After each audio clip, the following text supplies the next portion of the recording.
সমস্ত তথ্যগুলো বিভ্রাটের কারণে আমি মিথ্যা বলি নাই, কিন্তু ভুল তথ্য গেছে জাতির কাছে। তার ভেতরে 16 সালে একবার গিয়েছিল, এই যে পরিমণির নানা বলে একটা তথ্য বলেছিলাম, এই যে শামীম আফসার, এটা আমি একজনের কাছে শুনে বলেছিলাম, এটা ভুল হয়েছে, মিথ্যা না, এটা ভুল হয়েছে। এটার জন্য আমি ক্ষমা প্রার্থী জাতির কাছে, আপনারা মন থেকে আমারে মাফ করে দেবেন। এরকম কথা আমি আর সামনে অন্তত বলবো।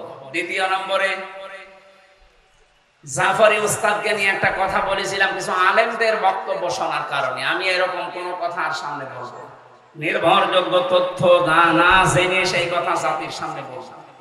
3 নম্বরে কয়েকদিন আগে বগুড়াতে এখন যিনি উপদেষ্টা হয়েছেন সরওয়ার মোস্তফা সরওয়ার ফারুকী, এনাকে আউট করে দিয়ে ওই জায়গায় আসিফ মাহতাব স্যারকে ইন করা হয়েছে। এই কথাটা আমাকে স্টেজে ওঠার আগে কয়েকজন হুজুর বলে দিয়েছে, আমি নিজের থেকে বলি না। এখন যেহেতু শুনলাম পরে এসে, না, ওনারাও আন্দাজে বলেছে।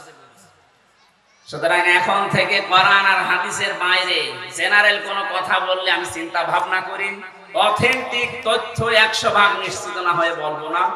যেগুলো বলি কোরআন হাদিসের রেফারেন্স দিয়ে হেদায়েতমূলক কথা বলার চেষ্টা চালাবো ইনশাআল্লাহ।